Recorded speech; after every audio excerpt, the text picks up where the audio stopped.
If you think about the concept of being a gentleman today, your mind almost certainly generates a very specific, modern list of behaviors. You picture opening doors for a partner, pulling out her chair at a restaurant, paying for the dinner bill, or offering your jacket when the evening air gets chilly. We treat these polite gestures as relatively new, sophisticated inventions of a highly refined civilization, small cosmetic manners designed to show romantic interest. But on the timeline of human history, prehistoric chivalry was not a superficial, modern luxury. It was a high-stakes biological requirement for survival. In the Stone Age, being a gentle, supportive, and respectful partner was a literal matter of genetic life and death. If an ancient human male wanted to pass down his genes, he had to be the ultimate prehistoric gentleman. So how did early humans actually show affection, respect, and care to their partners? And why did our survival depend on being kind? To understand this, we first have to look at why human relationships are so uniquely cooperative compared to other primates.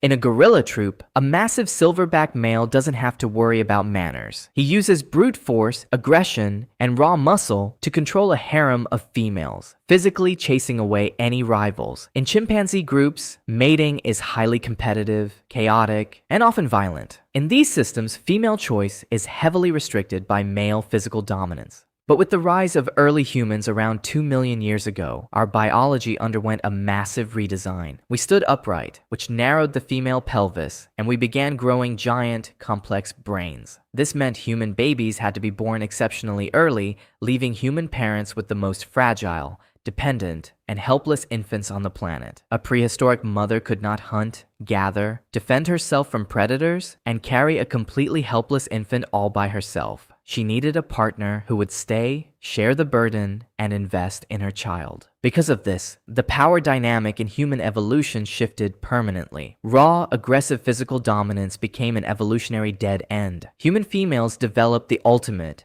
evolutionary weapon: complete mate choice. They began selecting for males who demonstrated safety, reliability, and emotional intelligence. If an ancient male was aggressive, selfish, or rough, he was locked out of the gene pool. Gentleness became our primary evolutionary filter. But how did a prehistoric male actually court a female and prove he was a gentleman? He did it with the original prehistoric dinner date, the provisioning hypothesis. In a world of raw daily survival, the ultimate romantic gesture wasn't a card or a bouquet of flowers.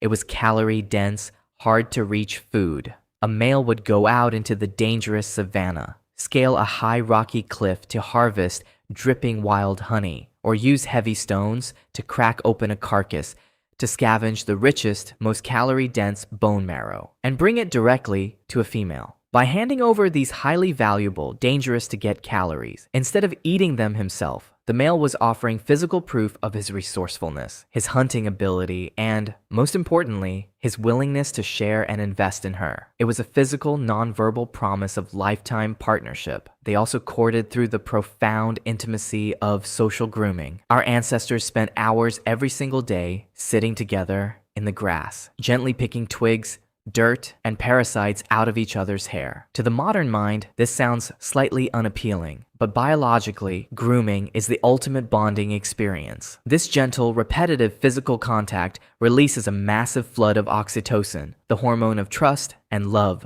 lowers heart rates, and dramatically decreases physiological stress markers. It was how they communicated safety. If a male was rough, impatient, or clumsy during grooming, the female would simply swipe his hands away and find someone else. Being gentle was not just polite, it was a highly active daily test of physical respect and trust. As our brains grew larger, our ancestors also began to show off their cognitive intelligence and emotional devotion through creative gifts. A male would spend hours sitting by the fire, using incredible manual dexterity to carve a beautifully symmetrical, flawless flint hand axe, presenting it to the female as a highly useful, handcrafted gift. They made the world's very first jewelry, carefully drilling tiny holes into 70 white shell beads to string them onto a soft leather baby carrier sling. They sat by the embers of the cave fire, playing simple, haunting melodies on flutes carved from hollow bird bones. These weren't just hobbies, they were honest biological signals. They showed the female that his mind was healthy, his hands were steady,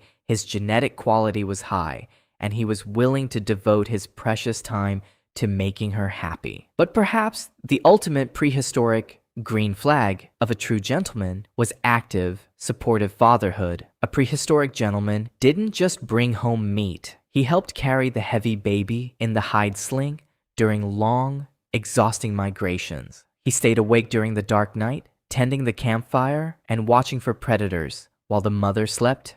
He used his own mouth to chew up tough, raw wild tubers and meat, grinding them down into a soft, easily digestible paste to feed directly to their toddler. He integrated seamlessly into the cooperative breeding network of the tribe, working alongside grandmothers, aunts, and older siblings to ensure the mother never faced the burden of parenting alone. What is truly remarkable about this prehistoric chivalry is that it was built on complete equality. In nomadic hunter-gatherer societies, women gathered up to 70% of the group's daily calories, giving them immense social power, economic independence, and total freedom of choice. Courting was not a transaction of dependency, but a mutual partnership of equals. It was only during the Neolithic Revolution, when we settled down to farm, that marriage became a rigid, financial transaction of land, dowries, and arranged political alliances. Before the invention of private property, dating was a simple, beautiful cooperation of equals, huddled close to the fire. We built a modern world of door-opening rules, digital dating algorithms, and complex relationship etiquette. But our hearts still seek the ancient connection of the camp. We didn't survive the prehistoric dark because we were cold, ruthless individualists. We survived because we learned to share our food, quiet our aggression, and walk the long road of life together. Chivalry isn't a modern luxury, it is the very thing that made us human.